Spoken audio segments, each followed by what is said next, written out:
Ir mūsdienu tehnoloģijas. No tā nevajag attiekt.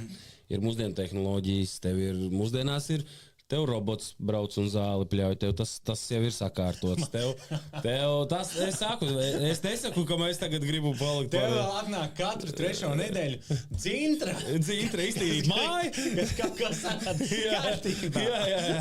Un tad vēl kaut kur tev dividendas iebirst no kaut kāda uzņēmuma.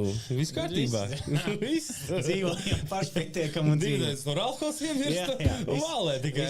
Viss perfekti vienkārši. Tieši tā. Pasēd kaut ko pabakst. Jā. Uzfilmē Vidiku. Aizgamā kartupeļu skaisti aug. Tur Dzintra no rīta. Pasties kāds tīrs skaists slogas, vai ne? Viss tā kā vajag, jā. Bet Dzintrai arī vajag darbiņu iedot. Dzintra savādāk, Dzintra atnāk dusmīgi paliek. Bartera rezultātā. Nē. Viņi tev savāc kartupeļus un apalna naudas. Man tukšā vagā. Visi Tu laicīgi nesamaksā Dzintra. Aiziet ar vezumu. Aiziet ar kartupeļiem. Viss ir ideāli. Pēc tam tirgu pērts no Dzintras. Jā, jā. Ekvilibriums. Ja tu gribi komfortu, tad ir jāpērk, jā. Mēs nonākam pie tā pašā. Pats vēl izaudzējis,